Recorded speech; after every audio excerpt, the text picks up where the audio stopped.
ஹல்லேலூயா. எங்கள் கர்த்தர் இரக்கம் உருக்கம் நீடிய சாந்தம் மிகுந்த கிருபை உள்ளவராக இருக்கிறார். ஆமென். அவரை போல் தெய்வம் கிடையாது. காரணம் அவர் ஒருவரே தேவனாக இருக்கிறார். உங்கள் மத்தியில் இருப்பது மிகவும் சந்தோஷமாக இருக்குது. மிகவும் நன்றி. அழைப்பு கொடுத்த போதகருக்கும் அதே போல் தலைவர் ஒவ்வொருவருக்கும் நன்றி செலுத்துகிறேன். இந்த வாய்ப்பை கொடுத்தமைக்காக எல்லா துதிகணமும் என் கர்த்தராகிய இயேசு கிறிஸ்துக்கு மாத்திரம். ஆமென். என் பேர் ஜான் பெனடிக். நான் இலங்கை தேசத்தில் இருக்கிறேன். இலங்கையில் கொழும்பு பிரதேசத்தில் நான் ஊழியம் செய்கிறேன். வந்தோடனே ஒரு சகோதரர் எனக்கு கண்டு சொன்னார், பார்க்க யங்காக இருக்கிறீங்க அப்படின்னு. ரொம்ப சந்தோஷம். ஆனால் எனக்கு 38 வயசு ஆகிறது. திருமணம் முடித்து 2 பிள்ளைகள் இருக்கிறது. ஒரு மனைவி, 2 பிள்ளைகள். கர்த்தர் தாமே குடும்பமாக கர்த்தரை ஆராதிக்க தேவன் கிருபை கொடுத்திருக்கிறார். இருக்கிற பிரதேசம் வித்தியாசமானது, இருக்கிற இடம் வித்தியாசமானது. பலதரப்பட்ட பின்னணிகள் மத்தியில் ஊழியம் செய்கிறோம். தொடர்ந்து எங்களுக்காக ஜெபம் செய்யுங்கள். கர்த்தர் தொடர்ந்து கர்த்தருடைய நாமத்தை மாத்திரம் எல்லா இடத்துக்கு போனாலும் நம்ம மகிமைப்படுத்தணும். எங்களுடைய பலன், எங்களுடைய தாளந்துகள், எங்களுடைய திறமைகள், நாங்கள் யாராக வேணால் இருந்துட்டு போகலாம். ஆனால் கர்த்தர் எங்கே போனாலும் ஆவியானவர் மாத்திரம் நடத்தணும். அவர் நாமம் ஒன்றே மகிமைப்படணும். அதற்காகவே நாங்கள் அழைக்கப்பட்டு இருக்கிறோம். நான் கண்களை முடியும் ஜெபம் செய்யும் வார்த்தைக்காக. பரிசுத்தமுள்ள தகப்பனே, நல்ல நேரத்துக்காக உமக்கு நன்றி செலுத்துகிறேன். அப்பா, என்னுடைய முழு சுயம் மறைக்கப்படட்டும் ஆண்டவரே. ஆவியானவர் நீங்கள் நடத்துங்க. அது மாத்திரமல்லாமல் சுவாமி உங்களுடைய நாமம் ஒன்றை மகிமைப்படுத்த கிருபை கொடுங்க. பொறுப்படுத்திக் கொள்ளுங்க, வழி நடத்துங்க. கர்த்தராகிய இயேசு கிறிஸ்துவின் நாமத்தினால் ஜெபிக்கிறேன் ஜீவனுள்ள பிதாவே, ஆமென். உண்மையாகவே ஒரு நல்ல ஒரு நமஸ்காரத்துக்குள்ளாக நாங்கள் நடத்தப்பட நான் விசுவாசிக்கிறேன். காரணம் நான் இங்கே வந்து 7 நாட்கள் ஆகிறது. ஆங்கில மொழியில் தான் நமஸ்காரம், ஆங்கில மொழியில் தான் டீச்சிங். ஆனால் நம்ம மொழியில், நம்ம கலாச்சாரத்தில் அப்படி நம்ம ஆண்டவரை துதிக்கிறதுல இருக்க சந்தோஷம் எங்கேயுமே கிடையாது. ஆகவே ரொம்ப நன்றி வழிநடத்தின சகோதரிகள், சகோதரர். உண்மையாகவே கர்த்தருடைய ஆவியானுடைய வழிநடத்தல் உணரக்கூடியதாக இருந்தது. ஆமென். சில நேரங்களில் நான் தலைப்பு போட்டிருக்கேன் என்னுடைய பிரசங்கத்துக்கு, கர்த்தருக்குள் மேலும் பலப்படுங்கள் அப்படின்னு. கர்த்தருக்குள் மேலும் பலப்படுங்கள். உண்மையாகவே மலேசியா தேசத்தில் நான் கேஎல்ல இருக்கேன். இது அந்த பகுதியை தெரியலாம். கேஎல்ல இருக்கின்ற பொழுது, பார்க்கின்ற பொழுது எல்லா பக்கமும் ப்ரெஷரான லைஃபு. பார்த்தீங்கன்னு சொன்னால் ஒரே டென்ஷன். காலையில் ஆரம்பித்ததுலேருந்து நைட் முடிகிற வரைக்கும் அப்படியே ஒரு ஓடிக்கொண்டே இருக்கிற லைஃப். நான் கொழும்பில் இருக்கேன். இதே மாதிரி தான் ரஷ்ஷான லைஃப். ஆனால் அதை விட இங்கே கூட ரஷ்ஷாக இருக்குது. பார்க்கின்ற பொழுது எல்லாம் ரொம்ப ரஷ்ஷான டைப். உண்மையாகவே நாங்கள் ஆண்டவருக்குள்ளாக ஸ்திரப்பட வேண்டியது ரொம்ப முக்கியமாக இருக்கிறது. ஏன்னா பார்க்குற இடங்களெல்லாம், நான் கண்ட இடங்கள் இந்த பகுதின்னு தெரியல, நான் பார்க்குற இடங்கள் எல்லாமே பாவம் எல்லாரையும் அழைக்கிறத நான் பார்க்குறதா இருந்துட்டு. கண்கள் மூடாக பார்க்குறேன். எல்லா பக்கமே அப்படியே பாவம். நீ அங்கே போகல, தேவையில்ல, வா இந்த பக்கம் வா அப்படின்னு கூப்பிட்ற மாதிரியே அநேகமாக இருந்துட்டு. ரொம்ப ஒரு பெரிய சேலஞ்ச் கிறிஸ்துவுக்குள்ளாக வாழ்வது. உண்மையாகவே ஆண்டவர் கொடுத்திருக்கிற இந்த பலத்துக்கு நாங்கள் ஆண்டவருக்கு நன்றி செலுத்தணும். நிச்சயமாக எங்களுடைய பலத்தினால நிச்சயமாக எங்களை ஓடவே முடியாது. சில நேரங்கள் நாங்கள் நினைக்கிறோம் நாங்கள் நவீனமான இடம், சில நேரங்களில் டெக்னாலஜி ஹை அப்படி நம்ம நினைக்கலாம். ஆனால் எங்கெங்கெல்லாம் டெக்னாலஜி ஹையாக இருக்கோ அங்கங்கெல்லாம் பாவம் தலை விரித்தாடுகிறது நாங்கள் பார்க்குறதா இருக்கணும். உண்மையாகவே கொழும்பை பொறுத்த மட்டும், இலங்கையை பொறுத்த மட்டும், இலங்கையில் மற்ற தேசங்களை விட கொழும்பு கொஞ்சம் டஃப்பான ஏரியா. கொழும்புல அப்படி தான். நான் இங்கே வந்தோன்னா கொழும்பை விட இங்கே வாடுறது டஃப்பான எனக்கு விளங்கிருச்சு. கர்த்தருக்குள் மேலும் நாங்கள் பலப்பட வேண்டியதாக இருக்கிறோம். நாங்கள் சில நேரங்களில் பல பிரச்சனைகளாக இருக்கலாம், பல போராட்டங்களாக இருக்கலாம். எல்லா சூழ்நிலையில் மத்தியிலும் ஆண்டவர் எங்களை நடத்துகிறவராக இருக்கிறார். அவருக்குள்ளாக பலப்படுகின்ற பொழுது மாத்திரம்தான் எங்களுக்கு முன்னோக்கி போக முடியும். எத்தனை பேரும் ஆமென் சொல்லுவீங்க? ஆமென். நாங்கள் பார்க்க போகிறோம். நாங்கள் கர்த்தருக்குள்ளாக மேலும் நாங்கள் பலப்படணும். இன்னும் அதிகமாக நாங்கள் பலப்படணும். இன்னும் அதிகமாக நாங்கள் ஸ்திரப்படணும். அதற்கு தேவையான 4 காரியங்களை குறித்து நாங்கள் பார்க்க போகிறோம். வேதாகமத்திலிருந்து நாங்கள் திருப்பிக் கொள்வோம் ரூத்தினுடைய புத்தகத்திற்கு.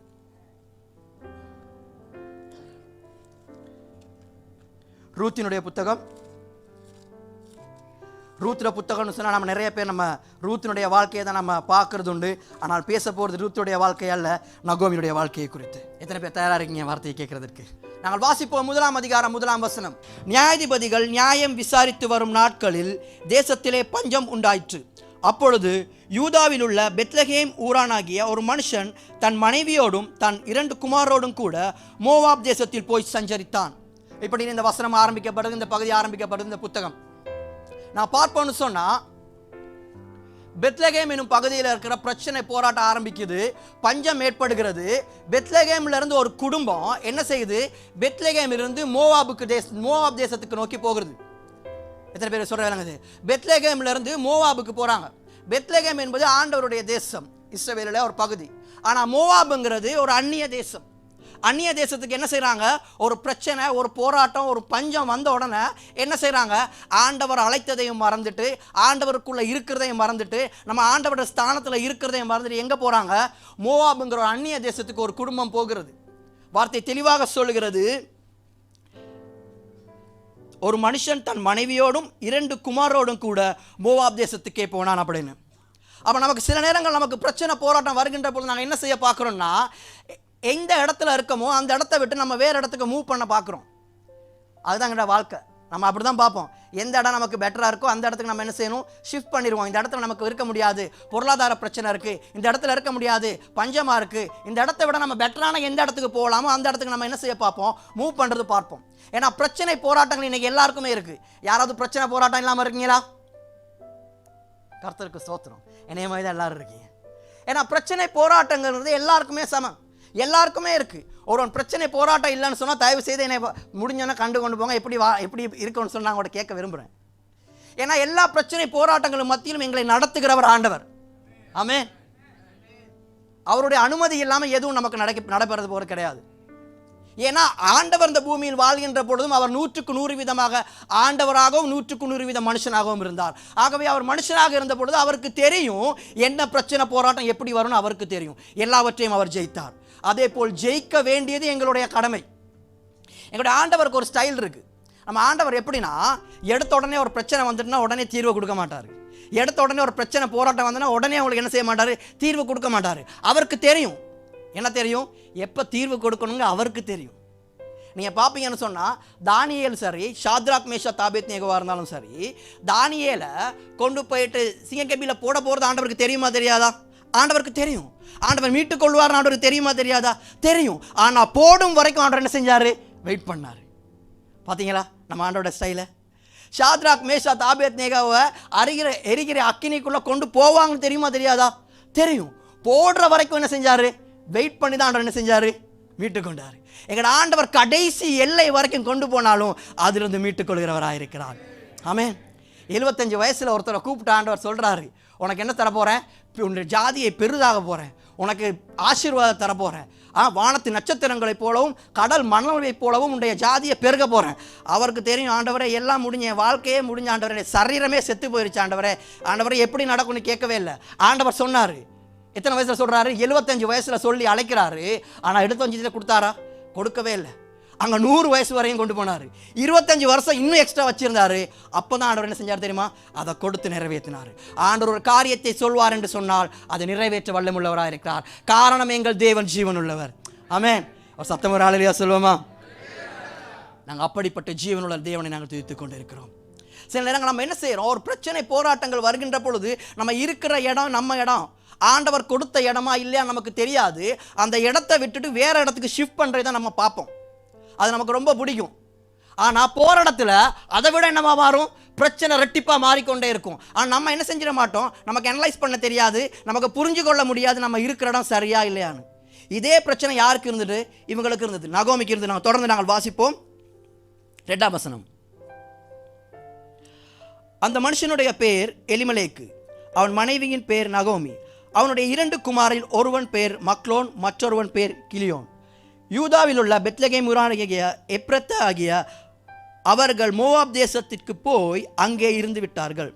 நீங்கள் தொடர்ந்து வாசிப்பீங்கன்னு சொன்னால் 3ஆம் வசனம் சொல்லுது, நகோமியின் புருஷனாகிய எலிமெலேக்கு இறந்து போனான். எங்கே நடக்குது சம்பவம்? இப்போ மோவாப் தேசத்தில் நடக்குது. அவங்க பெத்லகேமை விட்டு மூவ் பண்ணிட்டாங்க, பெத்லகேமை விட்டு ஷிஃப்ட் பண்ணிட்டாங்க. காரணம் பஞ்சம், போராட்டமான வாழ்க்கை, வாழ முடியாது. ஆனால் அந்த பிரதேசம் யாருடையது, ஆண்டவருடையது. ஆனால் அதை விட்டு எங்கே ஷிஃப்ட் பண்ணுறாங்க, மோவாப் தேசத்துக்கு, அந்நிய தேசத்துக்கு ஷிஃப்ட் பண்ணுறாங்க. அங்கே போன உடனேயே யார் மரித்து போகிறார், தன்னுடைய கணவன் மரித்து போகிறான். ஒரு இடத்துலேருந்து நம்ம வேறு இடத்துக்கு போயிட்டோம். ஒரு பிரச்சனையை விட்டு, பிரச்சனை இருக்கின்ற பொழுது அந்த பிரச்சனையிலேருந்து நம்ம தப்பித்து கொள்ளலாம்னு வேறு இடத்துக்கு வேறு சொல்யூஷன் தேடி போவோம்னா நம்ம தெரிஞ்சு கொள்ளணும், இந்த சொல்யூஷன் ஆண்டவர் கொடுக்குறாரா இல்லையாங்கிறது. எத்தனை பேர் சொல்கிற விளங்குது?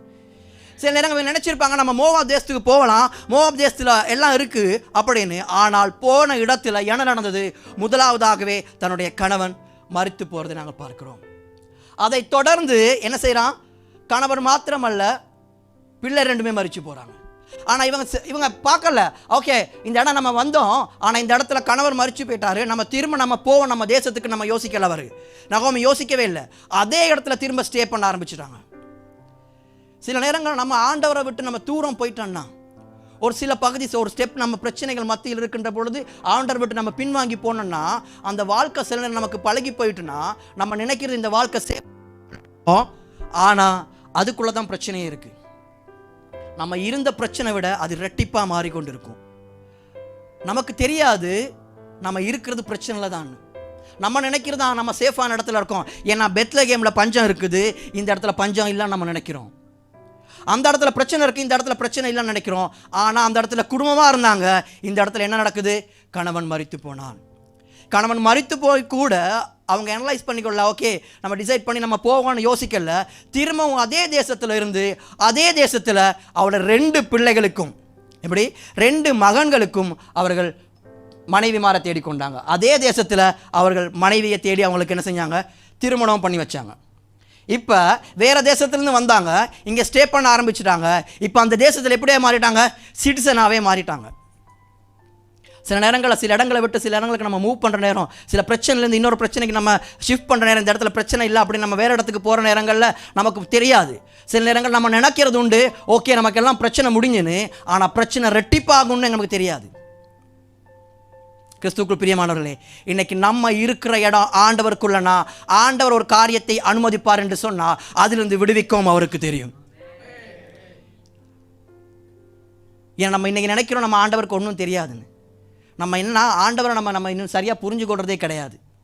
நம்மை ஆண்டவர் வழி நடத்துவார் என்று சொன்னால், ஆண்டவருடைய திட்டம் ஆண்டவருடைய சித்தம் என்னுடைய வாழ்வில் நிறைவேறும்னு சொன்னால், நிச்சயமாக எல்லா காரியங்களும் அவர் ஏற்ற காலத்தில் ஏற்ற காரியங்களை செய்கிறவராக இருக்கிறார். நம்ம நினைக்கிறது என்னன்னா, நம்ம எப்போவுமே நம்ம ஜெபித்த உடனேயே நமக்கு பதில் வேணும். நம்ம எது ஜெபம் பண்ணாலும் நம்ம ஜெபித்த உடனே நமக்கு பதில் கிடைக்கணும் அப்படிங்கிற நினைப்பு இன்றைக்கி நிறைய பேருக்கு இருக்குது. ஆனால் ஆண்டவர்கிட்ட நல்லா கேளுங்க, ஆண்டவர்கிட்ட 3 பதில் இருக்கும். ஒன்று ஜெபித்த உடனே கொடுப்பார், ஆம். ஒன்று என்ன செய்வார்? தரவே மாட்டார், இல்லை கிடைக்கவே கிடைக்காது. இன்னொன்று என்னென்னா வெயிட் பண்ணு. ஆனால் நம்மளை பொறுத்த வரைக்கும், ஆண்டவரே நான் ஜெபிச்சுட்டு, ஆண்டவரே எனக்கு இப்போவே நடக்கணும், ஆண்டவரே இதை நான் செஞ்சுட்டு, ஆண்டவரே இப்போவே நடக்கணும், ஆண்டவர் உங்கள்கிட்ட இப்போவே கேட்குறேன், இப்போவே தாங்க அப்படின்னு நிற்போம். ஆனால் ஆண்டவர்கிட்ட 3 பதில் இருக்குது. அந்த 3ல் ஆண்டவர் எனக்கு எந்த பதிலை வச்சுருக்காருன்னு சொல்லி நம்ம தெரிந்து கொள்ள வேண்டியவர்களாக இருக்கிறோம். ஏன்னா சில நேரங்களில் பிரச்சனை போராட்டங்கள் மத்தியில் நம்ம நடந்து கொண்டு போகிற பொழுது, பிரச்சனை போராட்டங்களோட வாழ்க்கையில் போகின்ற பொழுது, அது அப்படியே நீடிக்கின்ற பொழுது என்ன ஆகும்னா, எங்களுக்கு விசுவாசமற்றவர்கள் நாங்கள் மாறி போயிடுறோம். நாங்கள் திருப்பிக் கொள்வோம். மார்க்கின் சுவிசேஷம் 9ஆம் அதிகாரம், மார்க் 9ஆம் அதிகாரம் 21 தொடக்கம் 24ஆம் வசனம். யாராவது எடுத்தவங்க வாசிங்க பாப்போம். மார்க் 9 21 தொடக்கம் 24. அவர் அவனுடைய தகப்பனை நோக்கி, இது இவனுக்கு உண்டாகியது எவ்வளவு காலம் ஆயிற்று என்று கேட்டார். அதற்கு அவன், தொடர்ந்து வாசிப்போம். அதற்கு அவன், சிறுவயது முதல் கொண்டே உண்டாயிற்று. அவனை கொல்லும்படி இது அநேக தரம் தீயிலும் தண்ணீரிலும் தள்ளிற்று. நீர் ஏதாகிலும் செய்யக்கூடுமானால் எங்கள் மேல் மனமிறங்கி எங்களுக்கு உதவி செய்ய வேண்டும் என்றான். ஆண்டவரிடத்தில் ஒருத்தர் கூப்பிட்டு வராங்க. எப்படின்னா, பிசாசுனால பீடிக்கப்பட்ட ஒருவருக்கு. அவருக்கு எப்படி இருக்குதுன்னா, அவருக்கு சிறு வயது முதலே அந்த பிசாசு இருக்குதான். அந்த பிசாசு அதிகமாக சிறு வயதுலேருந்தே அவர் அலக்கழிச்சு கொண்டிருக்குன்னு வேத வார்த்தை சொல்லுகிறது. ஆனால் நீங்கள் பாருங்கள், ஆண்டவர்கிட்ட அவர் ஜெபம் கேட்கின்ற பொழுது எதற்காக ஜெபிக்கும்படியாக சொல்கிறார்னு 24ஆம் வசனம். உடனே பிள்ளையின் தகப்பன், விசுவாசிக்கின்றேன் ஆண்டவரே, என் அவிவிசுவாசம் நீங்கும்படி உதவி செய்யும் என்று கண்ணீரோடு சத்தமிட்டு சொன்னான். ஹல்லேலூயா, ஹல்லேலூயா. அவர் கேட்டது, ஆண்டவரே என்னோட அவிசுவாசம் நீங்கணும், நான் உங்களை விசுவாசிக்கிறேன், ஆனால் எது நீங்கணும்? என் அவிசுவாசம் நீங்கணும். காரணம் என்னன்னு சொன்னால், என் மகனுக்கு இந்த பிரச்சனை வந்து ரொம்ப நாள் ஆகிருச்சு, இந்த பிரச்சனை இந்த பிசாசு பிடிச்சி ரொம்ப நாள் ஆகிருச்சு, ஆகவே நீங்கள் ஜெபம் பண்ணுங்க, என் அவிசுவாசம் நீங்கணும். அதை தான் அவர் அவர்கிட்ட கேட்டார். ஆண்டவரை நம்ம கேட்க வேண்டியது, சில நேரங்களில் ஒரு பிரச்சனை எங்களை அப்படியே கொண்டு போய்கொண்டே இருக்கும்னு சொன்னால், ஒரு போராட்டத்துக்குள்ள நம்ம அதிக நாட்கள் அப்படியே இருப்போம்னு சொன்னால், நம்ம கேட்க வேண்டியது, ஆண்டவரே என் அவிசுவாசம் நீங்கணும், நான் உம்மை விசுவாசிக்கிறேன், நீங்கள் இதில் இருந்து ஒரு மாறுதலை தருவீங்க, நீங்கள் இதில் இருந்து ஒரு வெற்றியை தருவீங்க, அப்படி நம்ம ஆண்டவர்கிட்ட கேட்க வேண்டியவர்களாக இருக்கிறோம். சில நேரம் நம்ம கேட்குறதே கிடையாது. நம்ம நினைக்கிறது, ஆண்டவரே நீங்கள் எல்லாம் பார்த்துக்கொள்வீங்கன்னு சொல்லி நம்ம இருப்போம். ஆண்டவர்கிட்ட ப்ரே பண்ணுறதே கிடையாது, ஜெபிக்கிறது கிடையாது, ஆண்டவர்கிட்ட கேட்குறதே கிடையாது. நாங்கள் ஆண்டவனை கேட்கணும். ஒரு பிரச்சனை தொடர்ந்து இருக்குன்னா, ஆண்டவரே இன்னும் நான் உமக்குள்ளாக விசுவாசத்தில் நான் ஸ்திரமாக போகணும் ஆண்டவரே, இன்னும் ஸ்திரமாக உண்மை நம்பணும் ஆண்டவரே, உம்முடைய பாதையில் நான் இன்னும் அதிகமாக போகணும். என் அவிசுவாசம் நீங்கும்படியாக நீங்கள் ஜெபம் செய்யுங்க ஆண்டவரே. என்னுடைய அவிசுவாசம் என்னை விட்டு நீங்கும்படியாக எனக்கு உதவி செய்யுங்க. நாங்கள் ஆண்டவர்கிட்ட கேட்க வேண்டியவர்களாக இருக்கிறோம். அப்படி நாங்கள் திருப்பிக் கொள்ளும். கொலோசையரின் புத்தகம் 1:24. கொலோசையர் 1:24. இப்பொழுது நான் உங்கள் நிமித்தம் அனுபவிக்கிற பாடுகளில் சந்தோஷம் அடைந்து. ஹல்லேலூயா, ஹல்லேலூயா. பவுல் என்ன சொல்றாரு? இப்பொழுதும் நான் உங்கள் நிமித்தம் அனுபவிக்கிற பாடுகளில் சந்தோஷம் அடைந்து. ஆண்டவர் ஒரு பாடு அனுபவித்தார்னு சொன்னா, அது ஆண்டவருடைய சித்தம் இல்லாமல் எங்களுக்கு வரும்னு சொன்னா, நிச்சயமா அந்த பாடுகளை நம்ம சந்தோஷம் அடையலாம். ஆண்டவர் நிச்சயமா அதுலேருந்து வெளியே வரதுக்கு என்ன வைப்பாரு? நமக்கு வழி வச்சிருப்பாரு. நம்ம அடிக்கடி ஒரு உதாரணத்தை சொல்லுவோம். அந்த பொண்ணு இருக்குல்ல, தங்கம் தெரியும் தானே? தங்கம் உருக தான் என்ன செய்யுமா? பளபளப்பாக மாறும். கிறிஸ்தவ வாழ்க்கையில் நம்ம எவ்வளோ பாடுகள் பிரச்சனைகள் மத்தியில் நம்ம போகிறோமோ, போராட்டங்கள் மத்தியில் போகிறோமோ, அவ்வளவு தூரம் நம்ம ஆண்டவருக்குள்ளே ஸ்திரமாக நம்ம நடக்கலாம். ஆண்டவருக்குள்ளே இன்னும் நாங்கள் உறுதியாக தரிச்சிருக்கலாம். ஹல்லேலூயா. ஆகவே பாடுகள் பிரச்சனை வரும்னு சொன்னால், தயவு செய்து ஒரு இடத்துலேருந்து இன்னொரு இடத்துக்கு மூவ் பண்ணாதீங்க. ஒரு பிரச்சனைலேருந்து இன்னொரு பிரச்சனைக்கு போகாதீங்க. தயவு செய்து ஆண்டவரோடு கூட இருங்க. அதற்கான வழிகளை ஆண்டவர் நிச்சயமாய் வாய்க்க பண்ணுவார். ஏன்னா காரணம், எங்கள் ஆண்டவருக்கு அதையெல்லாம் தெரியும். ஏன்னா அவரும் அதை அனுபவித்திருக்கிறார். அனுபவிச்சவருக்கு தெரியும் அந்த பிரச்சனைலேருந்து எப்படி வெளியில் கொண்டு வரணும்னு. தெரியுமா? இன்றைக்கி எனக்கு தெரியாது. இன்றைக்கி உண்மையாக நான் இன்னைக்கு ரோடு எனக்கு கன்ஃபியூஸ் ஆகிடுச்சு. வரும்பொழுது நான் வர்ற நேரத்தில் என்ன 1.5 கிலோமீட்டருக்கு முன்பதாகவே இறக்கி விட்டுறேன். அந்த கிரப் ட்ரைவ் பண்ணிக்கிட்டு வந்தவர். நான் வந்த நேரம் ஒரு ரோட் மூடி இருக்குது. அந்த மூடுனால எனக்கு அவர் ரோட் மூடலாம். அவர் சொல்கிறாரு, இங்கேருந்து இறங்கிட்டு போங்கன்னு. எனக்கு மலாயாவோ அவர் சொல்கிற பாஷை எனக்கு புரியுதில்லை, நான் பேசுகிற இங்கிலீஷ் அவருக்கு தெரியுதில்லை. ரொம்ப 2 பேருக்கு ரொம்ப கன்ஃபியூஸ் ஆகிடுச்சு. அப்போ அவர் சொன்னார், நீங்கள் இறங்கி போகிறீங்களா அப்படின்னு. நான் சொன்னேன், ஓகே இறங்கி போகிறேன். நீங்கள் எனக்கு கம்ப்ளைண்ட் பண்ணுவீங்களான்னு கேட்டார். அவர் உடனே கேட்டார், என்ன கம்ப்ளைண்ட் பண்ணுவீங்களான்னு கேட்டார். நான் சொன்னேன், கம்ப்ளைண்ட் பண்ண மாட்டேன் அப்படின்னு. ரொம்ப நன்றி அப்படின்னு ஒரு வார்த்தை சொல்லிட்டு இறங்கி வந்தோன்னு சொன்னார். நான் ஏன் கம்ப்ளைண்ட் பண்ண மாட்டேன்னு சொன்னேன்? எனக்கு தெரியும் இந்த சிச்சுவேஷன். காரணம் என்னென்னா, நானும் அங்கே கொழும்பில் பிக்மி ஓடி இருக்கேன். ஒருத்தருடைய அயரோன் ஓடும் பொழுது, நான் ஊழியத்துக்கு வர்றதுக்கு முதல் நான் செஞ்சு கொண்டிருந்தேன். ஒரு அயர் ஓடுற நேரத்தில் சில நேரங்களில் நமக்கு ஒரு கம்ப்ளைண்ட் பண்ணிட்டாங்கன்னு சொன்னால், அந்த கம்ப்ளைண்ட் எங்களுக்கு அப்படியே நிற்கும். அப்போ நான் கம்ப்ளைண்ட் பண்ண மாட்டேன் அப்படின்னு அவர் சொல்ல காரணம், அந்த பிரச்சனை மத்தியில் நானும் போயிருக்கேன். அப்படி கம்ப்ளைண்ட் பண்ணால் அவருக்கு என்ன ஆகுங்கிறது எனக்கும் தெரியும். ரோட் க்ளோஸ் பண்ணால தான் அப்படி நடந்ததுங்கிறது எனக்கும் தெரியும். அப்போ ஒரு பிரச்சனை மத்தியில் போகின்ற பொழுது, ஒரு போராட்டத்தின் மத்தியில் போகின்ற பொழுது, அதனால் பிரதிவிளைவு பின்னுக்கு வரக்கிற காரியங்கள் அதை அனுபவித்தவருக்கு தான் தெரியும். ஆகவே உங்களுடைய பிரச்சனைகள், போராட்டங்கள் எல்லாவற்றும் அனுபவித்தவர் கர்த்தராகிய இயேசு கிறிஸ்து. ஆகவே அதிலிருந்து எப்படி உங்களை வெளியில் கொண்டு வரணும் அவருக்கு தெரியும். ஹல்லேலூயா. ஆகவே தயவு செய்து ஒரு பிரச்சனை, போராட்டங்கள் வருகின்ற பொழுது நகோமியை போல அல்லது நகோமியின் குடும்பத்தை போல ஒரு இடத்திலிருந்து கர்த்தருடைய இடத்தை விட்டு, கர்த்தர் ஸ்திரமாக இருக்கிற இடத்தை விட்டு தயவு செய்து வேறு இடத்துக்கு ஷிஃப்ட் பண்ணிடாதீங்க. 2வது காரியம், தயவு செய்து வேறொருத்தரை குறை சொல்லாதீங்க. நம்ம எப்போவுமே என்ன செய்வோம்னு சொன்னால், நம்ம ரெடி எல்லாருமே ஏதாவது ஒரு பிரச்சனை, போராட்டத்துக்கு காரணம் யாருன்னு பார்த்துன்னு சொன்னால், ஒருவரை வச்சு குறை சொல்கிறதுக்கு ரொம்ப நம்ம லேசி. யார் மேலே சார் நம்ம என்ன செய்யணும்? டிபெண்ட் பண்ணிடணும். இவங்க தான் காரணம் அப்படின்னு சொல்ல ரெடியாக இருப்போம். பாருங்கள், நகோமி சொல்கிறத பார்ப்போம். வாசிப்போம். ரூத் 1 19-20. அப்படியே இருவரும் பெத்லகேம் மட்டும் நடந்து போனார்கள். அவர்கள் பெத்லகேமுக்கு வந்தபோது ஊர் எல்லாரும் அவர்களை குறித்து ஆச்சரியப்பட்டு, அவள் நெகேமியே என்று சொல்லி பேசிக்கொண்டார்கள். அதற்கு அவள், நீங்கள் என்னை நகோமி என்று சொல்லாமல் மாறாள் என்று சொல்லுங்கள், சர்வ வல்லவர் எனக்கு மிகுந்த கசப்பை கட்டளையிட்டார். ஆமென். போதும் பாரு. வார்த்தை சொல்லுகிறது, நகோமி இப்போ என்ன செய்கிறாள்? அந்த பிரச்சனை எல்லாம் அங்கே போராட்டம். கணவன் இறந்துட்டார், கணவனுக்கு பிறகு பிள்ளைகளும் இறந்துட்டாங்க. பிள்ளைகள் இறந்த பிறகு எங்கே திரும்ப வராங்களாம்? அவங்க பெத்லகேமுக்கு வராங்க. ஏன்னா பெத்லகேமில் இப்போ என்ன இருக்குது? ஆகாரம் இருக்குது. நம்ம ஒரு இடத்துக்கு போகிறோம், அந்த பிரச்சனை அங்கே முடிஞ்சு, அங்கே பிரச்சனைக்கு மேலே பிரச்சனை, திரும்ப எங்கே வரோம்? ஆண்டோட சமூகத்துக்கே வரோம். வந்த ஆண்டவரே எல்லாம் வச்சு அங்கெல்லாம் பிரச்சனை அதிகரிச்சுட்டு, இங்கே பிரச்சனை முடிஞ்சு, இங்கே நான் சேஃபாக இருக்கேன்னு நமக்கு சொல்கிறோம். நம்ம திரும்ப வந்து சொல்கிறோம், என்னது இந்த பிரச்சனைக்கு யார் காரணம்? உடனே நம்ம சொல்லுவோம், இந்த பிரச்சனைக்கு காரணம் ஆண்டவர் தான். நகோமி அப்படி தானே சொல்கிறாங்க. எடுத்த உடனே என்ன சொல்கிறாங்க? இந்த பிரச்சனைக்கு காரணம் ஆண்டவர் தான். ஏன்னா நகோமிங்கிற வார்த்தைக்கு அர்த்தம் என்னென்னா ஸ்வீட்னஸ், அதாவது இனிமை அப்படின்னு சொல்லுவோம். இனிமை தான் நகோமிங்கிற வார்த்தைக்கான அர்த்தம். ஆனால் இவன் என்ன சொல்கிறா, என்னை நகோமின்னு கூப்பிடாதீங்க, இனிமேன்னு கூப்பிடாதீங்க, எனக்கு எப்படி கூப்பிடுங்க, கசப்பு மாறான்னு கூப்பிடுங்க. ஏன்னா பாருங்க, சர்வ வல்லவர் எனக்கு மிகுந்த கசப்பை கட்டளையிட்டார். இது கட்டளையிட்டது ஆண்டவரா இல்லை இவங்களே தேடி போனாங்களா? இவங்களா தான் தேடி போனது. ஆனால் பழி யார் மேலே? ஆண்டவர் மேலே. ஆண்டவர் தான் எனக்கு இதை செஞ்சார். எப்படிப்பட்ட ஆண்டவர்? சர்வ வல்லமை உள்ள ஆண்டவர். நமக்கு தெரியும் ஆண்டவர் சர்வ வல்லமை உள்ளவர் என்று. ஆனாலும் இந்த பிரச்சனைக்கு காரணம் ஆண்டவர். ஏன்னா நம்ம ஏசியன் கல்ச்சர், ஆசியா கலாச்சாரம் ரொம்ப இன்ட்ரெஸ்டிங்கானது. நம்ம எப்போவுமே என்ன செய்வோம்னு சொன்னால், எங்கள் வாய் சரியாக இருக்காது. நம்ம வாயை என்ன செய்ய மாட்டோம்? கட்டுப்படுத்தவே மாட்டோம். சில நேரங்களில் கணவன் மனைவி உறவுல தெரியும். என் மனைவி காலையில் ஆரம்பித்தானா சில நேரங்களில் நைட்டும் முடியாது. சில நைட்டில் 2 நாள் 3 நாளைக்கெல்லாம் போகிறதும் இருக்குது. நீங்கள் நினைக்கலாம், பாஸ்டர் உங்களுக்கும் அந்த பிரச்சனையான. ஆமாம்மா, எல்லாத்துக்கும் இருக்குது தான். அப்படி இல்லைன்னு சொன்னால் கஷ்டம் குடும்ப வாழ்க்கை போகிறது. ஆனால் கடைசி என்ன செஞ்சிடும், நம்ம ஆண்டோட பிள்ளைகள் வேறு வழி இல்லை, காலில் விழுந்துட வேண்டியது தான். ஏன்னா என் சரீரத்தில் பாதி அப்படி தானே. ஆகவே எதுவும் நடந்தாலும் பரவாயில்ல. ஆனால் எப்போ பாரு ஏதாவது சொல்லி கொண்டு தான் இருப்பாங்க. எப்போ பாருங்க நெகட்டிவாக ஏதாவது பேசுகிறது நம்ம மக்கள் பெரிய கில்லாடிங்க. எடுத்தாலே இது சரி வராது, இது பிரயோஜனம் இருக்காது. எங்கே போகிறீங்க பாஸ்டர்? இப்படி ஒரு இடத்துக்கு போகிறீங்களா? போன கிழமை தான் ஒரு ஆக்சிடென்ட் ஆகிட்டு. போகிற ஊழியத்துக்கு போகிற நேரமே சொல்லிடுவாங்க ஆக்சிடென்ட் ஆயிடுச்சு. ஒரு நல்ல காரியம் சொல்லி அனுப்புங்க, கிடையவே கிடையாது.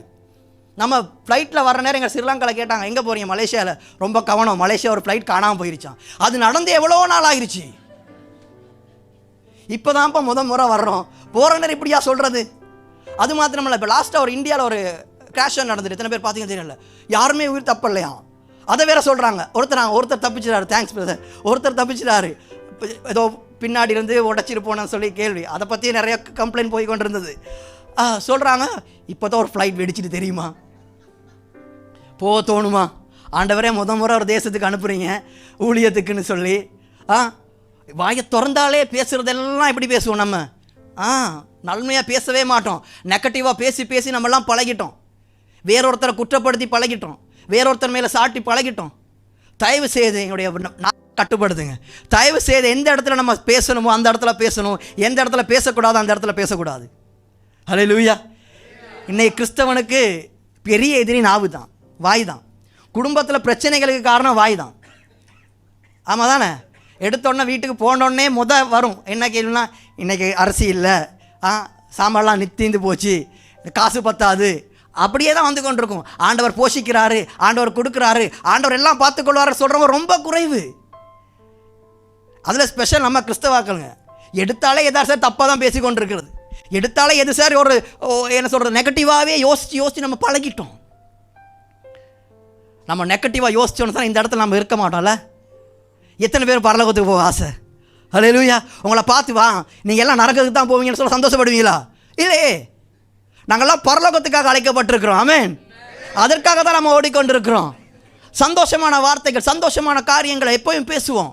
நம்ம எப்போ பாரு எது எடுத்தாலும் நம்ம நெகட்டிவ் பேசி பழகிட்டோம். நம்ம எல்லாம் இந்த நெகட்டிவ் தாட்ஸை யார் கொண்டு வரன்னு சொன்னால் பிசாசு தான் விதைக்கிறான். நீங்கள் ஆதியாமத்துக்கு திருப்பிக் கொள்வீங்கன்னா நம்ம ஆதியாமத்துக்கு திருப்பிக் கொள்வோம். 3ஆம் அதிகாரம் 1ஆம் வசனத்தை வாசிப்போம்.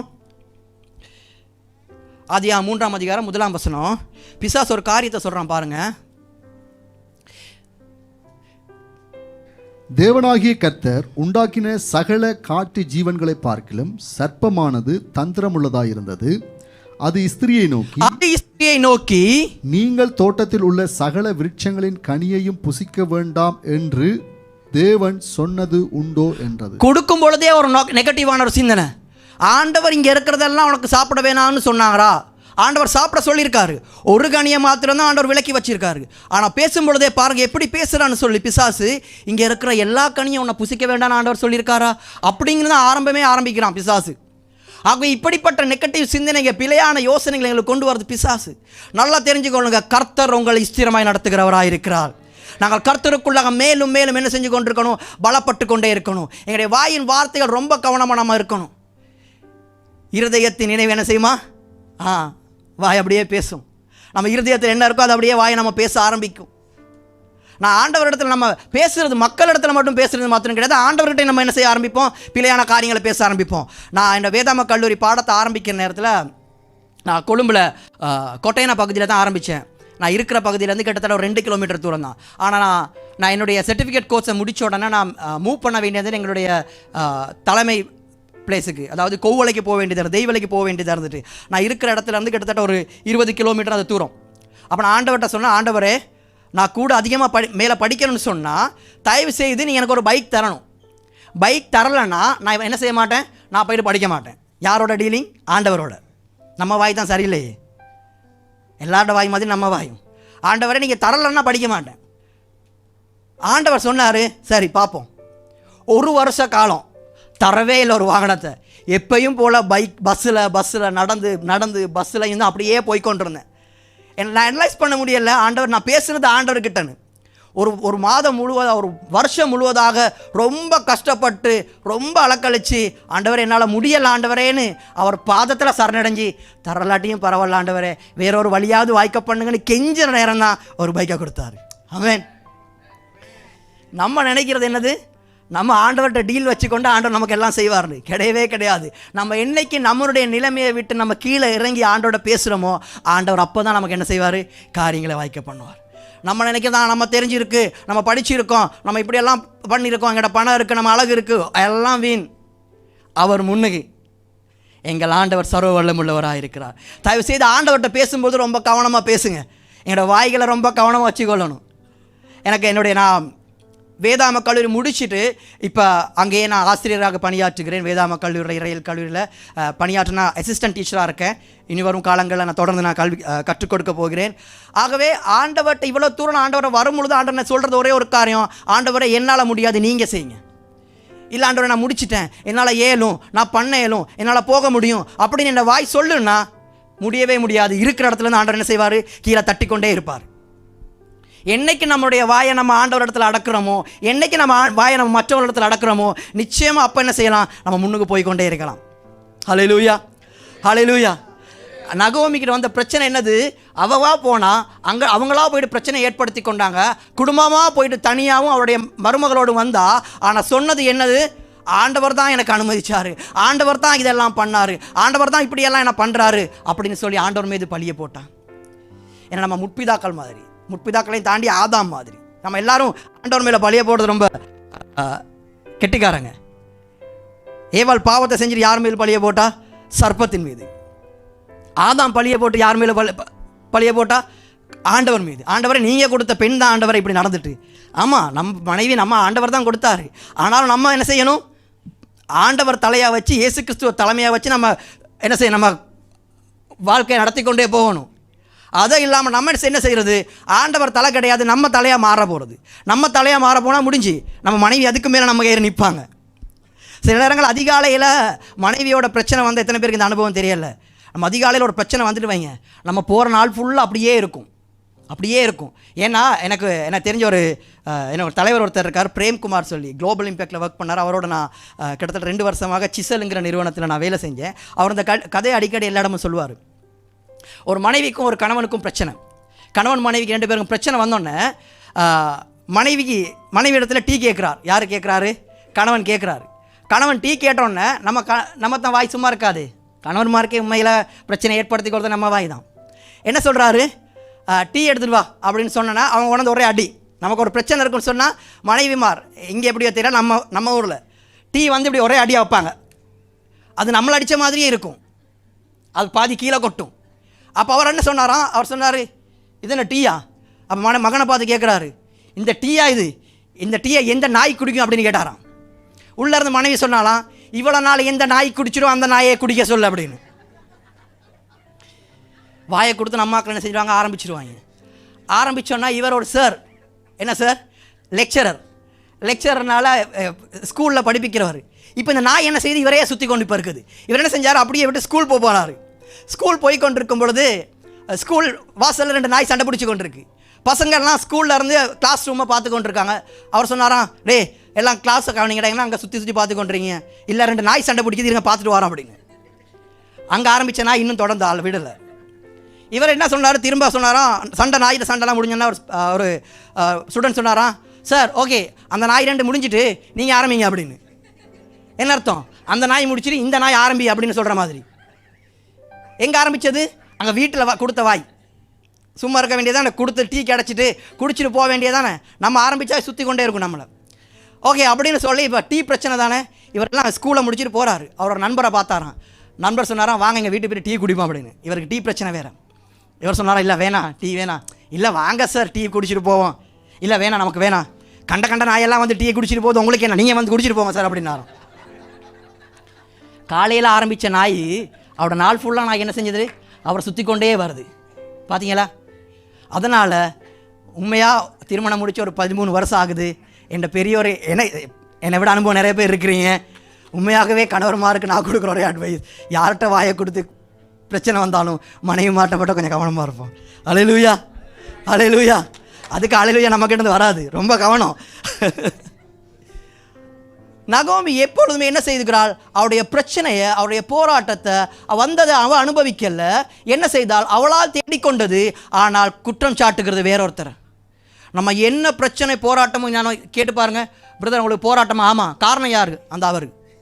பிரச்சனை போராட்டமா? ஆமாம். காரணம் யார்? நம்ம பொஸ்ஸு, நம்ம வேலை இடத்துல வேலை செய்கிறவங்க, நம்ம பக்கத்து வீட்டுக்காரரு, நம்ம முன்னுக்கு வீட்டுக்காரர், நம்ம பாஸ்டர், நம்ம ஊழியக்காரர், எல்லாருமே என்னது, மற்றவங்க மேலே நம்ம பழி சொல்கிறதுக்கு யாராக இருக்கும்?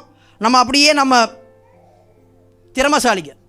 ஆகவே ரொம்ப கவனமாக இருக்கணும் என்னுடைய வாய்களை கட்டுப்படுத்துவதற்கு. என்னுடைய வாயை நம்ம ஆண்டவருக்கு முன்பதாகவும் சரி, மற்றவர்களுக்கு முன்பதாகவும் சரி, எந்த இடத்துல எது பேசணுமோ நம்ம சரியாக பேசணும்னு சொன்னால் நிச்சயமாக எங்களோட வாழ்க்கையில் நிறைய காரியங்கள் ஆசீர்வாதமாய் மாறும். ஹல்லேலூயா, ஹல்லேலூயா. நான் வாசிப்போம் கொலோசியர் 3ஆம் அதிகாரம் 8 மற்றும் 9 வசனங்கள்.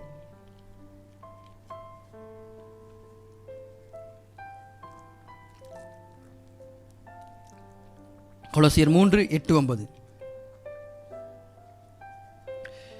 அந்த வார்த்தை சொல்லுகிறது, பொறாமையும் கோபமும் மூர்க்கமும் வாயிலிருந்து வரக்கூடாது அப்படிங்கிற வார்த்தை சொல்லுகிறது. வாசிப்போம். தேங்க்ஸ். இப்பொழுதோ கோபமும் மூர்க்கமும் பொறாமையும் உங்கள் வாயில் பிறக்கலாகாது, தூஷணமும் வம்பு வார்த்தைகளுமாகிய இவைகள் எல்லாம் விட்டு விடுங்கள். ஹல்லேலூயா. ஒரு ஹல்லேலூயா சொல்லுமா? ஹல்லேலூயா. நிச்சயமாக எங்களுடைய வாயிலிருந்து வரக்கூடாத காரியங்கள் நிறைய இருக்கிறது. 6 நாளும் என்ன செய்வோம், மற்றவனை திட்டுறது, மற்றவனோட பேசுறது, மற்றவனோட பிரச்சனை பண்ணுறது, தேவையில்லாத தூசணங்கள்லாம் பேசிட்டு 7ஆவது நாள் வந்து அதே வாயால் யாரை நமஸ்கரிப்போம்? எல்லாம் வல்ல சர்வம் வல்லமுள்ள ஆண்டவர். ஆனால் அந்த வாய் அந்த 6 நாள் முழுவதும் தேவையில்லாத காரியங்கள்லாம் பேசியிருக்கும், தேவையில்லாத காரியங்கள்லாம் பிரச்சனைக்குள்ளாக போயிருக்கும், சாபம், தூசணமான வார்த்தை எல்லாம் சொல்லியிருப்போம். ஆனால் 7ஆவது நாள் நம்ம நினைக்கிறது எங்களுடைய வாயிலிருந்து புறப்படுகிற துதி நமஸ்காரம் ஆண்டவரை சந்தோஷப்படுதுன்னு. நிச்சயமாக இல்லை. ஆண்டவர் எதிர்பார்க்கிறது சுத்தமுள்ள நாவு. ஹல்லேலூயா. மற்றவர்களை குறை கூறாத நாவு. ஹல்லேலூயா. ஆகவே நாங்கள் ஆண்டவருக்குள்ளாக மேலும் நாங்கள் பலப்படணும்னு சொன்னால் நிச்சயமாக முதலாவதாக நாங்கள் போராட்டமான வாழ்க்கையிலும் இனிமையாக நம்ம அனுபவிக்கணும். அடுத்தது குறை கூறாத எங்களுடைய நாவுகளை நாங்கள் ஏற்படுத்தி கொள்ளணும். நான் வாழ்கிற பிரதேசம் கொஞ்சம் பிரச்சனைக்குரிய பிரதேசம் சொன்னால் எத்தனை பேருக்கு தெரியுமோ தெரியும். யாராவது ஸ்ரீலங்கன் இருக்கீங்களா? இல்லையா? ஓகே, கர்த்தருக்கு ஸ்தோத்திரம். நான் ஸ்ரீலங்காவில் கிம்புலால அப்படிங்கிற ஒரு பிரதேசத்தில் இருக்கேன். கொழும்பு 15 மட்டக்குழி அப்படின்னு சொல்லுவாங்க. இந்த கொழும்பு 15 வந்து ஃபுல்லாக ட்ரக்ஸ் ஏரியா. அதாவது ஃபுல்லாக இங்கேருந்து தான் ட்ரக்ஸ் எல்லாமே எல்லா இடமும் போகிறது. அப்படி தான் டிஸ்ட்ரிபியூட் ஆகும். இங்கே வந்து தான் போகும். அங்கே தான் ஊழியம் செஞ்சு கொண்டு இருக்கிறேன். அங்கே தான் பிறந்தது, அங்கே தான் வளர்ந்தது, அங்கே தான் ஊழியமும். நம்ம எங்கே இருக்கிறோங்கிறது முக்கியம் இல்லை, எங்களோடு யார் இருக்கிறாங்கிறது தான் முக்கியம். ஹல்லேலூயா. எங்கே வேணாலும் இருந்துட்டு போகலாம், பிரச்சனை கிடையாது. ஆனால் எங்களோடு இருக்கிறவர் ஜீவனுள்ள தேவன். அவருக்கு தெரியும் எங்கே எப்படி எங்களை கொண்டு போகணும்னு சொல்லி.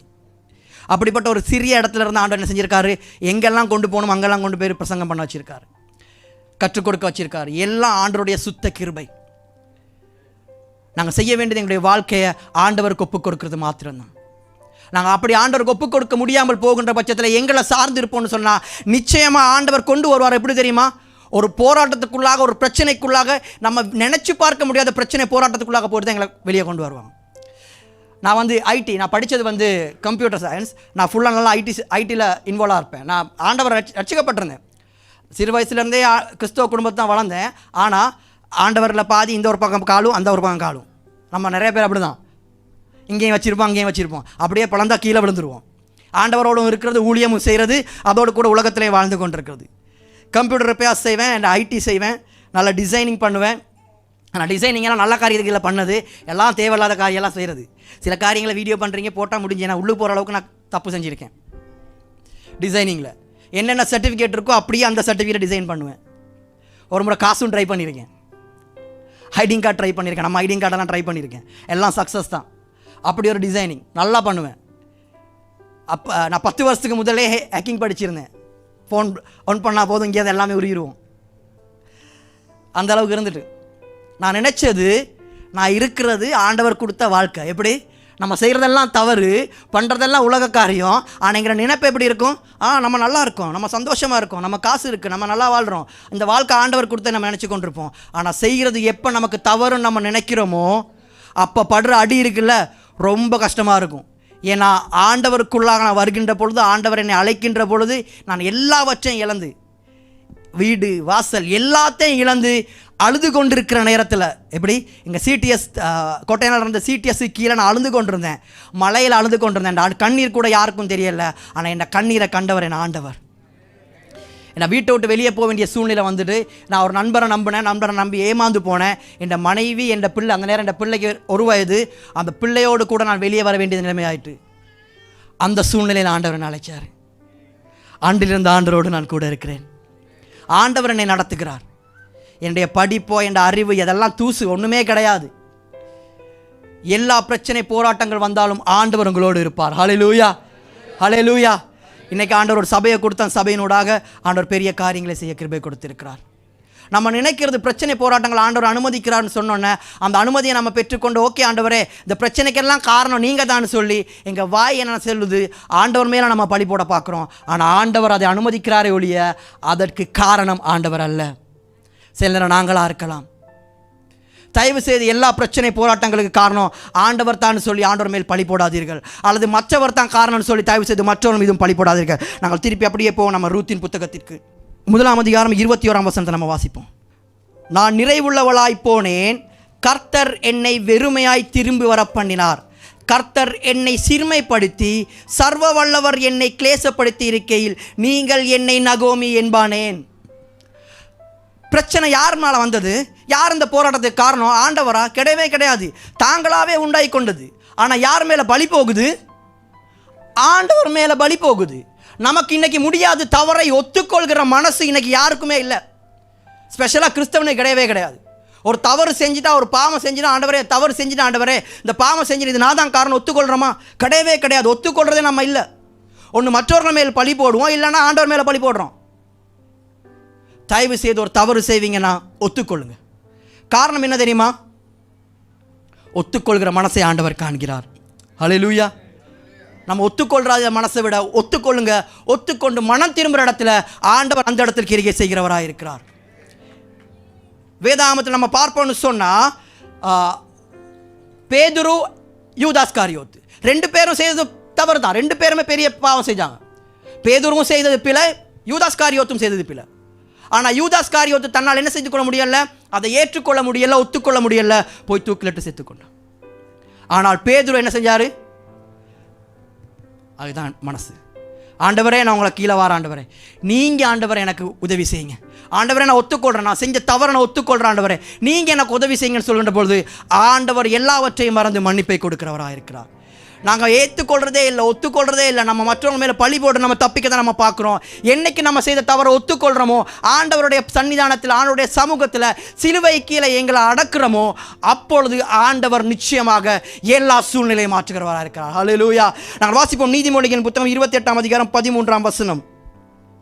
அந்த வார்த்தை சொல்லுகிறது, பாவத்தை மறைக்கிறவன் வாழ்வடைய மாட்டான், அறிக்கை செய்து விட்டு விடுகிறவனோ, ஹல்லேலூயா, அறிக்கை செய்து விட்டு விடுகிறவனோ இரக்கம் பெறுவான். ஆண்டவர் தேடுகிறது அந்த இருதயத்தை மாத்திரம்தான். ஆண்டவர் தேடுகிறது தவறை ஒத்துக்கொள்கிற இருதயத்தை மாத்திரம்தான். நம்ம சில நேரங்கள் நம்ம யோசிக்கிறது, ஆண்டவரை தவறு ஒத்துக்கொண்டோன்னா நம்ம குற்றவாளிகளாக தீர்க்கப்படுவோம் அப்படின்னு. நம்ம தவறு ஒத்துக்கொண்டோம், பாவத்தை ஒத்துக்கொண்டோம், நம்ம பாவிகளாக தீர்க்கப்படுவோன்னு. நிச்சயமாக புரிஞ்சுக்கோங்க, உங்களை மாதிரியே என்ன மாதிரியே தவறு செய்கிறவர்கள், பாவம் செய்கிறவர்கள் அநேகர் இருக்கிறார்கள். இன்றைக்கி பாருங்கள், நிறைய பேர்கிட்ட காலையில் ஜெபம் பண்ணிங்களான்னு கேட்டால் எல்லாரும் கரங்களை ஊற்றுவாங்க. சில நேரங்களில் ஜெபம் பண்ணியிருக்கவே மாட்டாங்க. ஏன் காரணம் என்ன? அவர் தூக்கிட்டாரு, நம்ம பண்ணல, நம்மளை பற்றி அவர் தவறாக நினச்சிருவாரோ அப்படிங்கிற நினப்பு. எத்தனை பேர் பைபிள் வாசின்னு கேட்டால் வாசிச்சிருக்கவே மாட்டோம், ஆனால் கரங்களை உயர்த்துவோம். காரணம் என்ன? அவங்க தூக்கிட்டாங்களே, அவங்க என்ன தப்பாக நினச்சிருவாங்க. இன்றைக்கி அநேகருடைய வாழ்க்கை மற்றவர்கள் என்ன நினைப்பாங்கன்னு யோசித்து பிழையான இடங்களுக்கு பிழையான பாதையில் போய் கொண்டிருக்கிறது. எங்களை குறித்து யார் என்ன நினைத்தால் என்ன, எங்களை குறித்து ஆண்டவர் என்ன நினைக்கிறான்னு தான் முக்கியம். ஹல்லேலூயா. ஆண்டவர் எங்களை குறித்து மேலாக நினைத்து வைத்திருக்கிறார். ஆனால் நாங்கள் நினைக்கிறது மற்றவன் என்ன நினைப்பான், மற்றவன் என்ன சொல்லுவாங்கிறது மாத்திரம் எங்களுடைய நினைப்பாக இருக்கிறது. கிறிஸ்துக்குள் பிரியமானவர்களே, ஆண்டவருக்குள்ளாக ஸ்திரப்படுங்க. ஆண்டவருக்குள்ள அதிகமாக பலப்படணும்னு சொன்னால் தயவு செய்து பிரச்சனை போராட்டங்கள் வருகின்ற பொழுது ஆண்டவர் விட்டு ஓடாதீங்க. அந்த இடத்துல இருங்க. அதற்கான வழிகளை ஆண்டவர் நிச்சயமாய் வாய்க்க பண்ணுகிறவராக இருக்கிறார். தயவு செய்து பிரச்சனை போராட்டத்துக்கு காரணம் ஆண்டவர் தான் பழி சுமத்தாதீங்க. அதுக்கு நான் தான், அதுக்கு காரணம் நாங்கள் தான். ஏன்னா ஆண்டவர் அனுமதிச்சிருக்கலாம், ஆனால் அதற்கு ஏற்பாடுகள் எல்லாமே நம்ம தான் செஞ்சுருப்போம், எல்லாம் நம்ம தான் வழிவகுச்சிருப்போம். ஆனால் நம்ம என்ன செய்வோம், மற்றொரு மீது குறை சொல்வோம், மற்றொரு மீது பழிய சுமத்துகளாக இருக்கிறோம். ஆகவே எல்லா இடத்திலும் எங்களை நாவுகளை கட்டுப்படுத்தி கொள்வோம். எல்லா இடத்துலையும் என்ன பேசணுமோ எங்கே பேசணுமோ அதை பேசுவோம். எந்த இடத்துல பேசக்கூடாதோ அந்த இடத்துல நம்ம பேசாமல் இருக்கிறது ரொம்ப நல்லது. எங்கள் நாவு ரொம்ப முக்கியம். அதுவும் அதிகமாக கிறிஸ்தவனுக்கு நாவு ரொம்ப முக்கியம். அது மாத்திரம் இல்லாமல் எங்களோட பிரச்சனை போராட்டங்கள் வருகின்ற பொழுது தயவு செய்து வந்துட்டா இதற்கு காரணம் நான் தான் ஒத்துக்கொள்வோம். கணவன் மனைவிக்கு இடையில் சில நேரங்களில் பிரச்சனை வர நேரத்தில் பிரச்சனை ஆண் காரணமாக இருந்தாலும் யார் காரணம்? ஆண் தான். பிரச்சனை பெண் காரணமாக இருந்தாலும் யார் காரணம்? ஆமென். நிறைய பேருக்கு அனுபவம் இருக்குது. நான் நினச்சி இங்கே சரி வித்தியாசமாக இருக்கும்னு, கிடையவே கிடையாது. பரவாயில்ல, ஆண்டவர்கிட்ட சில நேரங்கள் எங்களுடைய மனைவி கிட்ட இறங்கி போகிறது, மனைவி கிட்ட நான் தாழ்மைப்பட்டு போகிறதுல எந்த ஒரு பிரச்சனையும் கிடையாது. ஏன்னா கணவன் மனைவி உறவு என்பது எதோடு ஒப்பிடப்பட்டு தெரியுமா? கர்த்தராகிய இயேசு கிறிஸ்துக்கும் திருச்சபை ஒப்பிடப்படுது. அதே மாதிரி உறவு. ஆகவே தயவு செய்து நம்ம பிரச்சனை வரும்னு சொன்னோம், எங்களை போராட்டத்துக்கு காரணம் பிரச்சனைக்கு காரணம் நான் தான், இந்த தவறை நான் செஞ்சினேன், இந்த பாவத்தை நான் செஞ்சினேன், நான் தயவு செய்து ஆண்டவர்கிட்ட ஒத்துக்கொள்ளுங்க. ஆண்டவர் நான் செஞ்சினேன், நான் மன்னிச்சிடுங்கன்னு சொன்னால் ஆண்டவர் நிச்சயம் மன்னிக்கிறவராக இருக்கிறார். பேதுருவை மன்னித்தவர் எவ்வளோ பெரிய பிள்ளை தெரியுமா? ஆனாலும் ஆண்டவர் என்ன செய்தார்? அதற்கு விமோசனத்தை கொடுத்தார். அதிலிருந்து அடுத்த கட்டத்துக்கு போகிறதுக்கு ஆண்டவர் வழியை கொடுத்தார். ஹல்லேலூயா. ஆனால் நகோமி என்ன செய்யலை? ஒத்துக்கொள்ளலை. அவர் அப்படியே போட்டார், மற்றவங்க பக்கம் போட்டுக்கொண்டே இருந்தாங்க. நீங்கள் தொடர்ந்து வாசிப்பீங்கன்னு சொன்னால் அந்த இடத்தை தவிர நகோமியுடைய வாழ்க்கையில் ஒரு மாற்றம் ஏற்படுகிறது. நகோமி ஆண்டவருக்குள்ளாக ஸ்திரப்பட ஆரம்பித்தாள். 2-3 பிழையை செய்தால், ஆனால் அதன் பின்பதாக நீங்கள் பார்ப்பீங்கன்னு சொன்னால் எந்த இடத்திலையுமே நகோமி என்ன செய்யலை தெரியுமா? ஆண்டவரை குறை சொல்லலை. இது காரணம் ஆண்டவர் தான் சொல்லவே இல்லை. அதன் பின்பதாக அவருடைய வாழ்க்கையை அப்படியே நடத்தி கொண்டு போனால் ஆண்டவர் மீது தங்கி இருந்தார். இன்றைக்கு நிறைய பேருக்கு நமக்கு முடியலை ஆண்டவர் மீது இறுதி வரைக்கும் தங்கி இருப்பதற்கு. ஆண்டவர் மீது தயவு செய்து உங்களுடைய பிரச்சனைகள் போராட்டங்கள் எது நடந்தாலும் கூட ஆண்டவர் மீது மாத்திரம் நம்பிக்கையாயிருங்க. பக்கத்தில் கடன் கொடுக்குறவன் வட்டியை கொடுக்குறவன் அவன்கிட்ட கிடையாது. இன்றைக்கி நம்ம தேசத்தில் நிறைய பிரச்சனை இங்கே எப்படியோ தெரியல. இன்றைக்கி கிறிஸ்தவர்களுக்கே ஒரு பிரச்சனைன்னு சொன்னால், கடன் பிரச்சனை சொன்னால் ஓடி போவாங்க. கிறிஸ்தவங்கிட்ட கிடையாது. ஓடி போகிறது வட்டிக்கு யார் முதல்ல கொடுப்பா அப்படின்னு தான், முதல்ல எங்கே கடன் கொடுப்பாங்க அப்படின்னு தான். வேறு யார் ஆலோசனை கொடுப்பா அவங்ககிட்ட தான். பாஸ்டர்ஸ் கிட்ட வர்றதே குறைவு. பாஸ்டர்ஸ் கிட்ட வந்தால் அவங்க சொல்லிடுவாங்க என்ன பிரச்சனைனா, பாஸ்டருக்கு தெரிஞ்சிருச்சுன்னா. பாஸ்டருக்கு எதுவும் தெரியக்கூடாது இவங்க செய்கிற தவறு, ஆனால் ஊருக்கெல்லாம் தெரிஞ்சால் பரவாயில்ல. நம்ம இருந்து ஜெபம் பண்ணுவோம், அவங்களுக்காக ஜெபம் பண்ணுறது, ஆண்டவர்கிட்ட மன்றாடுறது, அதெல்லாம் தேவையில்லாண்டவர் தேவையில்ல பாஸ்டர். நம்ம மற்றவங்ககிட்ட சொல்லி பிரச்சனைக்கு சொல்யூஷன் தேடிக்கொள்கிறோம். ஆனால் அந்த பிரச்சனை 2-3 ஆகி அப்படியே ஃபுல்லாக வெடிச்சிடும். தயவு செய்து ஆண்டவரில் தரித்திருங்கள். கடைசி வரைக்கும் ஆண்டவரோடு கூட இருங்க. இந்த வாழ்க்கை ஆண்டவர் இரத்தத்தை கிரயமாக செலுத்தி இந்த மீட்டு கொண்டு கொடுத்த வாழ்க்கை. ஹல்லேலூயா. இந்த வாழ்க்கை அநேகருக்கு கிடையாது. நேற்று 3 நாள் 1 வீக் அப்படியே நான் கேல நடந்து கொண்டு இருக்கும் பொழுது டவுனில் அங்கே அப்படியே பாவத்தில் நிறைஞ்சு நான் சொல்லி கொண்டு போகிறேன். இன்னொரு பாஸ்டர் வந்திருந்தார். சொல்கிறேன், இவங்கெல்லாம் நரகத்தை நோக்கி போகிறாங்களே, இவங்களுக்கு தெரியாமல் இருக்குது அப்படின்னு. ஆனால் அதிலிருந்து ஆண்டவர் மீட்டுக்கொண்டு ஒரு பரலோக வாழ்க்கை ஆண்டவர் கொடுத்திருக்கிறார். ஹல்லேலூயா. அதை நோக்கி நாங்கள் போகணும்னு சொன்னால் தயவு செய்து இந்த வாழ்க்கையில் நிரந்தரமாக தரித்திருங்க. பிரச்சனைகள் போராட்டங்கள் வரலாம், அதிலிருந்து மீட்டுக்கொள்ள ஆண்டவர் நிச்சயமாக உங்களுக்கு வழியை வச்சிருக்கிறாரு. நகோமி அந்த வாழ்க்கையை அவர் தெரிந்து கொண்டால் கடைசி நகோமிக்கு பாருங்கள் கொடுத்த ஆசீர்வாதத்தை எப்படின்னா நம்ம வாசிப்போம். ரூத் 4ஆம் அதிகாரத்தில், ரூத் 4ஆம் அதிகாரம் 14 17. ரூத் 4:14 17. அப்பொழுது ஸ்திரீகள் நகோமியை பார்த்து, சுதந்திரவாளி அற்றுப்போகாதபடிக்கு இன்று உனக்கு தயை செய்த கர்த்தருக்கு ஸ்தோத்திரம், அவன் பேர் இஸ்ரவேலிலே பிரபலம் ஆக்கப்படும். ஹல்லேலூயா. ரூத்துக்கு ஒரு பிள்ளை கிடைக்குது. யாருக்கு கிடைக்குது பிள்ளை? ரூத்துக்கு கிடைக்குது. ஆனால் ஆசீர்வாதமான வார்த்தை யாருக்கு? நகோமிக்கு. அல்லேலூயா. ரூத்தை ஆசீர்வதிக்கிறது முன்பதாக நகோமியை ஆண்டவர் என்ன சொல்றாரு பாருங்க, வார்த்தை அழகா தெளிவாக சொல்லுது. அப்பொழுது ஸ்திரீகள் நகோமியை பார்த்து, சுதந்திரவாளி அற்று போகாதபடிக்கு இன்று உனக்கு தயை செய்த கர்த்தருக்கு ஸ்தோத்திரம், அவன் பேர் இஸ்ரவேலிலே பிரபலமாக கடவது. அவன் உன் ஆத்துமாவுக்கு ஆறுதல் செய்கிறவனும் உன் முதிர் வயதில் உன்னை ஆதரிக்கிறவனுமாயிருக்க கடவான். உன்னை சிநேகித்து 7 குமாரரை பார்க்கிலும் உனக்கு அருமையாயிருக்கிற உன் மருமகள் அவளை பெற்றாள் என்றாள். நகோமி அந்த பிள்ளையை எடுத்து தன் மடியிலே வைத்து வளர்க்கிற தாயானாள். ஹல்லேலூயா. எவ்வளோ பெரிய ஆசீர்வாதம் பாருங்கள் நகோமி கிடைச்சது. அது மாத்திரமல்ல, இதிலிருந்து அடுத்த ஜென்ரேஷன் இஸ்ரவேலை ஆளுகிற ராஜாவை உருவாக்கியது. ஆமென். தாவீது இந்த வேரிலிருந்து அப்படியே வர்றாரு. தாவீது வாழ்ந்தது மாத்திரம் இல்லை, உலகத்தையே ஆளுகிற கர்த்தராகிய இயேசு கிறிஸ்து இதே பரம்பரையிலிருந்து வந்தார். ஹல்லேலூயா. எவ்வளோ பெரிய ஒரு ஆசீர்வாதத்தை ஆண்டவர் கொடுத்தாரு பாருங்கள். எங்கே இருந்தீங்க, எங்கே பேசுறீங்க எல்லாம் முக்கியம் இல்லை. நம்ம ஆண்டவரோடு நிலைச்சிருக்கின்ற பொழுது ஆண்டவர் எங்களை நடத்துகிறவராயிருக்கிறார், ஆண்டவர் எங்களை உயர்த்துகிறவராயிருக்கிறார். வார்த்தை கடைசியாக சொல்கிறது, அயல் வீட்டுக்காரரின் நகோமிக்கு ஒரு ஆண் பிள்ளை பிறந்தது என்று வாழ்த்தி அதற்கு ஓபேத் என்று பெயரிட்டார்கள். அவன் தாவீதின் தகப்பனாகிய ஈசாயின் தகப்பன். ஹல்லேலூயா. ஹல்லேலூயா. தயவு செய்ய பிரச்சனை போராட்டம் வந்தால் ஓடிடாதீங்க, ஆண்டவரோட நிலைச்சிருங்க. இருக்க இடத்துல அந்த ஆண்டவர் உயர்த்த வல்லமை உள்ளவராக இருக்கிறார். நான் கடைசியாக நம்ம அதை வாசித்து நம்ம முடிக்க போகிறோம். 37ஆம் சங்கீதம் 4 மற்றும் 4 தொடக்கம் 6ஆம் வசனங்கள். 37ஆம் சங்கீதம் 4 6.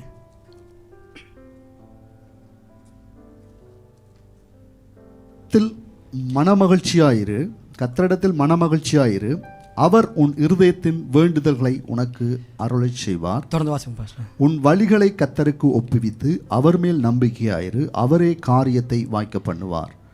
உன் நீதியை வெளிச்சத்தைப் போலவும் உன் நியாயத்தை பட்டப்பகலைப் போலவும் விளங்க பண்ணுவார். கர்த்தரை நோக்கி அமர்ந்து அவருக்கு காத்திரு, காரிய சித்தி உள்ளவன் மேலும் தீவினைகளை செய்கிற மனுஷன் மேலும் எரிச்சலாகாதே. போதும் பாஸ்டர். வார்த்தை ஆரம்பிக்கிறது பாருங்க, கர்த்தரிடத்தில் மனமகிழ்ச்சியாயிரு. நம்ம என்னைக்கும் கர்த்தரிடத்தில் மனமகிழ்ச்சியாக இருக்கின்ற பொழுது அந்த மகிழ்ச்சி நிச்சயமாக ஸ்திரமாக உறுதியாக தரிச்சிருக்கும். ஆகவே கர்த்தரிடத்தில் மனமகிழ்ச்சியாயிரு, அவர் உன் இருதயத்தின் வேண்டுதல்கள் எல்லாம் உனக்கு அருளச் செய்வார். ஹல்லேலூயா. பக்கத்தில் இருக்கவங்க பார்த்து சொல்லுங்க, உன் இருதயத்தின் வேண்டுதல்களை எல்லாம் அவர் அருளச் செய்வார் என்று சொல்லி. ஹல்லேலூயா. பக்கத்தில் இருக்க பார்த்து சொல்லுங்க, உங்களுடைய என்னென்ன இருதயத்தின் வேண்டுதல் இருக்கிறதோ அந்த வேண்டுதல் எல்லாம் ஆண்டோடைய திட்டமானால், அது சித்தமானால் நிச்சயமாக ஆண்டவர் அருளச் செய்கிறவராக இருக்கார். நாங்கள் யாவரும் எழுந்திருந்த கண்களை நாங்கள் மூடிக்கொள்வோம். ஒரு விஷயம், நாங்கள் எல்லாரும் எழுந்திருப்போம். எல்லாரும் எழுந்திருந்து எங்கள் கண்களை மூடிக்கொண்டு நான் எந்த இடத்துல இருக்கோன்னு நம்ம பார்ப்போம். ஆண்டவரை, எந்த இடத்துல நான் நிற்கிறேன்? ஆண்டவரை, பிரச்சனை போராட்டம் வர்ற நேரத்தில் ஆண்டவரை உம்மை விட்டு நான் ஓட பார்க்குறேனா? ஆண்டவரை, உம்முடைய சமூகத்தை விட்டு நான் ஓட பார்க்குறேனா? அப்படி இல்லாவிட்டால் எந்த நேரமும் ஆண்டவரை உம்மை குறித்து குறை கூறுகிறேனா? இந்த பிரச்சனைக்கு காரணம் மற்றவங்க தான் நான் குறை கூறுறேனா? அப்படி நம்ம எங்களுடைய இருதயங்களை நாங்கள் ஆராய்ந்து பார்ப்போம். எல்லாரும் கண்களை மூடிக்கொள்வோம். எல்லாரும் நாங்கள் கண்களை மூடிக்கொள்வோம். ஒரு விஷயம், கண்களை மூடிக்கொண்டு எங்கள் இருதயங்களை நாங்கள் ஆராய போகிறோம். ஒரு விஷயம், நாங்கள் எங்களுடைய இருதயங்களை மாத்திரம் நம்ம ஆராய்வோம். அவங்க அப்படி இவங்க இப்படி எல்லாம் தேவையில்ல. ஆண்டவரிடத்தில் மாத்திரம் நாங்கள் ஆண்டவரிடத்தில் மாத்திரம் மனமகிழ்ச்சியாக இருக்கின்ற பொழுது, எங்கள் இருதயத்தை ஆண்டவருக்கு ஒப்புக் கொடுக்கின்ற பொழுது ஆண்டவர் நிச்சயமாக எங்கள் இருதயங்களின் வேண்டுதல்களை நிறைவேற்றுகிறவராயிருக்கிறார், அதை அருளச் செய்கிறவராயிருக்கிறார். நாங்கள் செய்ய வேண்டியது எல்லாம் பிரச்சனையை கண்டு ஓடாமல் அவருடைய சமூகத்திலே எப்பொழுதும் இருப்பதும், நாங்கள் குறை கூறாமல் இருப்பதும், என்ன போராட்டம் வந்தாலும் அவரோடு நிலைத்திருப்பதும் மாத்திரமே. அப்படியே கரங்களை உயர்த்தி எல்லாரும் அவருடைய நாமத்தை மாத்திரம் நம்ம உயர்த்த போகிறோம். எல்லாரும் கண்களை மூடி ஒரு விசை உள்ளான இருதயத்திலிருந்து ஆண்டவரிடத்தில் எங்களை ஒப்புக் கொடுப்போம். எல்லாரையும் ஆண்டவரிடத்தில் ஒப்புக் கொடுங்க உங்கள் இருதயத்தில். ஹல்லேலூயா, ஹல்லேலூயா.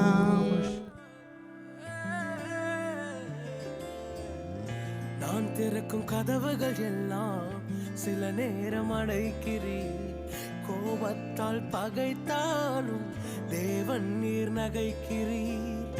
நான் நினைக்கும் வழிகளை எல்லாம் சில நேரம் அடைக்கிறீர், கண்ணீரால் புலம்பினாலும் என்னை நீர் அணைக்கிறீர்.